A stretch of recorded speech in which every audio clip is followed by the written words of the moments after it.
Sports stadiums. Professor, thanks for coming in today. My pleasure. I appreciate it. We're going to put your little right foot there. We're going to look right at the camera.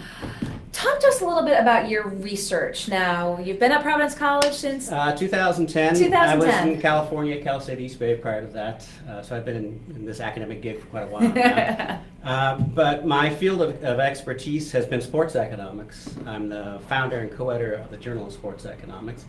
And the point of the Journal of Sports Economics and sports econ generally is to try to look at things that are sports related from an economist point of view. Yes.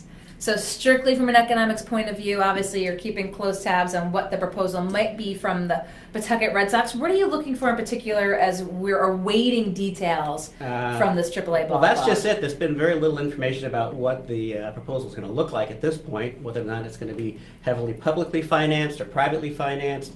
My understanding is that the Pawtucket would own the stadium or have rights to the stadium. But I think more importantly would be to know the nitty-gritty of the details of the contract and who's responsible, for example, of maintenance costs, which can run into the millions of dollars a year. What kind of entitlement does the city of Pawtucket have to any revenues that are generated, if any entitlement at all? Those are important things to know. Well, you talk about that, the revenue generated, obviously the collective group of ownership of the Pawtucket Red Sox that is in the billions. And I think a lot of people kind of balk at that, saying, why are we doing this for a group of very wealthy individuals? You study sports stadiums from around the country. Is this just the trend? Well, actually, the trend has kind of moved away from being publicly financed in the last few years. There's a handful of stadiums that have been privately financed rather than publicly.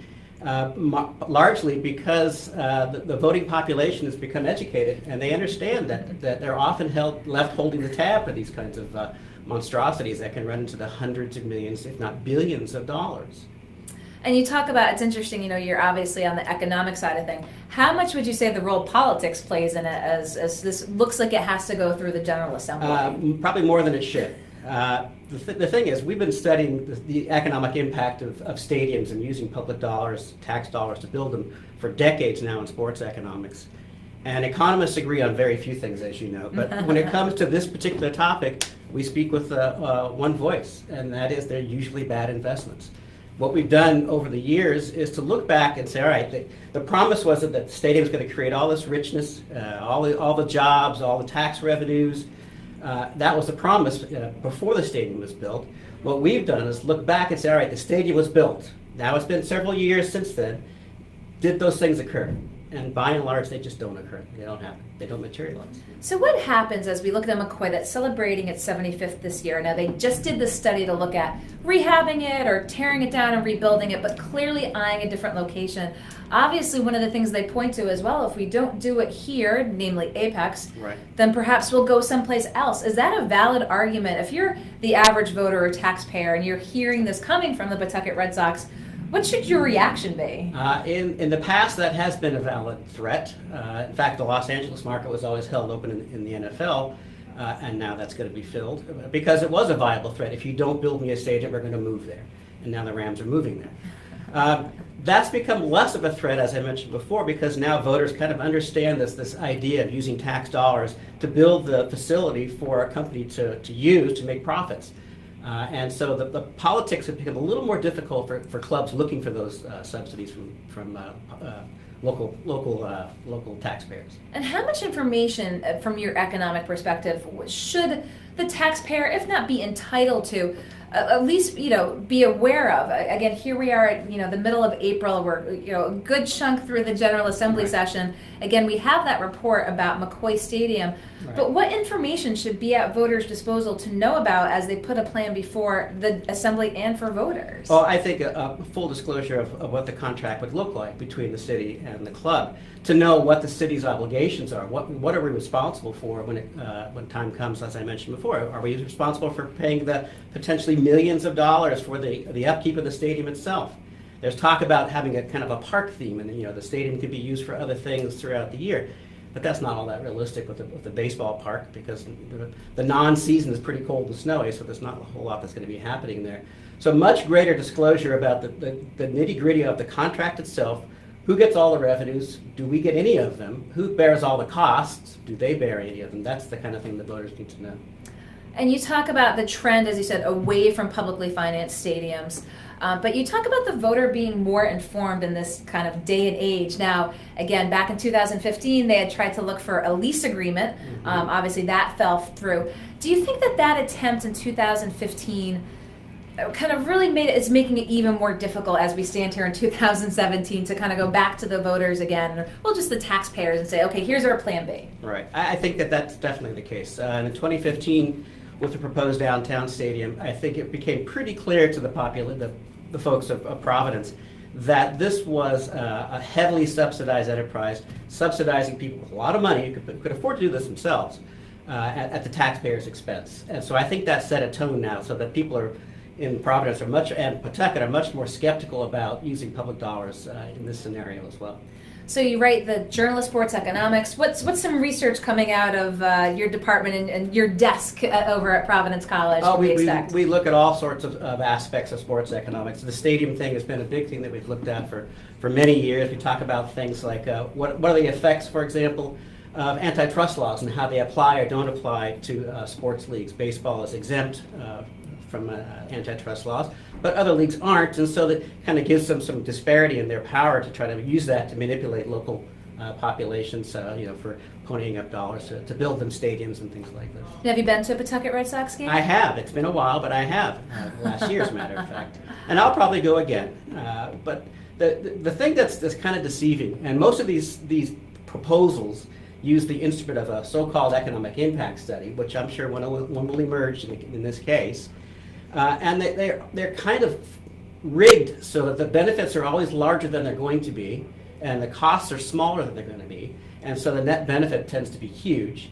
And that's something that the voters need to be very carefully informed about, because when they talk about, okay, you build a stadium, you're going to have new restaurants in the area are going to be busier, and so the hotel that might be busier, but they moved. And so the restaurants and the other amenities from where they were before are going to do worse. And so it's pretty much a wash. Looking at what the net economic changes for economic activity. Exactly. And as you said, the research shows that there isn't necessarily one. There's very little change in economic activity. There might be in the beginning a kind of romance period where people want to come and see the stadium.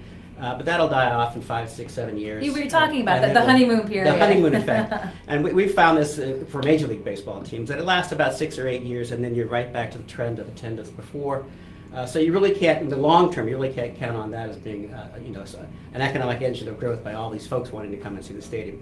It'll happen, but it won't last. Is this really a bottom line for the owners of the team to be able to, indulge in a passion that they might have, and also, possibly make an own profit? Again, we're talking about AAA. This isn't Major League Baseball, right. But is this just the general trend of, again, minor league teams to sort of build almost kind of quasi-major league type parks? Well, that's happened. Back in, I can't remember what it was, in the 90s when Camden Yards was built, the first Major League Baseball park that had all the luxury boxes and was kind of the archetype for those luxury parks that came later. It made you think, okay, well, that's going to be in the major leagues and probably won't ever trickle down to the minor leagues. But now we're starting to see these ballparks that used to cost $30-40 million to build. Now the one at the Apex location is estimated to be about almost $80 million, and that's not even including the parking structure that they'll have to build. So there is this trend to kind of create more luxurious AAA baseball facilities. I just don't know that they're going to pay for themselves, and certainly I don't think they're going to pay the city back. And again, so it may be a sports industrial complex, sort of ratcheting up what these stadiums they might appeal look to like. the emotions of people in Pawtucket and in the area that go to the games and just love the sport, and try to use that to kind of convince them that it would be a good idea to pony up public dollars for such an enterprise. Should there be any concern about, baseball in general, obviously folks around here have a nostalgia factor, but the numbers aren't necessarily where they used to be. There might be some concern about attendance numbers. Should that be something that should be considered? Well, definitely. Ultimately, when the honeymoon period's over with and people have seen the park, it's going to boil down to how good the team is and how they perform. And if the team's not performing well, or if there's just not enough interest in the area, there's a lot of competition. Boston's not that far away, and Fenway, the real Fenway, is not that far away. And so if you can't kind of maintain that attendance that's required to pay for all the costs that are going to go into building this facility, then you might see some trouble down the road. So if the Pawtucket Red Sox ownership puts forth a proposal about what they're looking to do, and it's a sizable document, can we send it along to you to go through with your red professorial pen and kind of make your little notes? I'll take a look, but you really need a lawyer to go through these kind of things to really Don't go to the professor, go to the lawyer. Exactly. Yes. Really for that minutia and the details that folks should be aware of as we wait. Yeah. Well, anything else that viewers should really be aware of at this juncture? I'm so glad they were able to come in and just point out things to be aware of. Sure. I don't want to be the economist just saying that sports facilities are bad, we shouldn't build them and those kind of things. One of the things that's important that we really can't say a whole lot about is the kind of psychic value of the team and perhaps even the stadium itself. And if that's important, if people who live in the area really take a lot of value out of saying, yes, I live in the same town where the Paw Sox play, and that makes me feel good. If that's an important element to the whole thing, then maybe it is worth spending some public dollars on these kinds of things. That's something that's really difficult if you could measure it at all. To measure from an economist standpoint. But it may be important, and so that's just a consideration that you still should have, and trying to take a big viewpoint of the whole proposal. Well, it is interesting. They're looking at that Apex location, and you know where it is, right there in 95. And anyone who drives past it, it's a little bit of an eyesore at this juncture. It's a little bit decrepit. I think that plays a factor. I mean, should that be something that is trying to appeal to voters to say, we're looking to turn around and a very visible portion of the city, especially, not just to residents, but folks who are coming through Rhode Island. Right. No, I think that there is some value to that. And that's why I think that if there's going to be tens of millions of dollars spent, it's probably better spent moving the team to that location rather than spending the upwards of $70 million, I think it was, to renovate McCoy and stay there. You just don't get that. You don't get that attraction of the person driving down 95 who can see mini Fenway and say, "Wow, that's awesome!" Monster. Exactly. Let's pull over. Maybe we'll see a game. And so I think if you could build the park there and you could do it reasonably based on the contract that we have yet to see, then it might do something positive for the city. And do you think that in this, again, middle of April, close to the end of April, the General Assembly generally is in through the month of June, is this sort of 2 months enough time to vet any major proposal that we're talking again tens of millions of dollars? It'll be difficult unless they get it out real soon, and maybe that's a tactic. Who knows? But it takes a while to go because these documents are hundreds of pages long at times. Yes. The economic impact studies and the environmental impact studies that may have to be done are hundreds of pages long, and so once it's produced and delivered, it'll take a while to go through those documents and try to decide what does this proposal really mean for us. And how long does an environmental impact study usually take for a sports stadium? This one's directly adjacent to water. There's concerns about contamination on the site. Can they turn those around in a matter of weeks? That's kind of out of my field of expertise. I would say it's probably not a matter of weeks. I would say it's probably a matter of months. Yeah. And so you want to be careful with these kinds of things. And a matter of weeks, I think, would be rushing it, in my opinion. Well, again, if they put something forth before the assembly and there's not a full picture, again, of what the environmental, I don't want to say environment because that's using it twice, but if there's not enough known about what directly is happening around there, do you think that voters and taxpayers should take pause? I think they should take pause. There's no need to rush this through necessarily, in my point of view.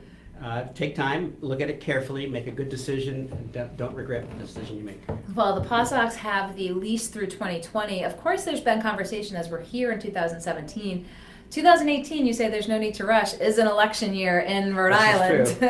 And as you said, politics probably plays a greater role than it probably should. Yeah. But there's that speculation if something doesn't happen this year, it is not going to happen next year. That might be the case. You might be right. So maybe that's the tactic to get it done now quickly. We'll see. We'll be going through with, as I said, a fine-tooth comb, and as hopefully we can get your eyeballs on it. Absolutely. Should they put something forth. So I appreciate your coming in today, Professor. Dr. Kahane from Providence College, sports economist, expert in sports stadiums, gave us some food for thought for what to look for when the Pawtucket Red Sox ultimately put forth the proposal before the General Assembly for a new stadium in Pawtucket. Professor, thanks for coming in today. Pleasure. I very much appreciate it. We'll let you go back, as we call it, to God's College on the hill up there. Okay, that was Dr. Leo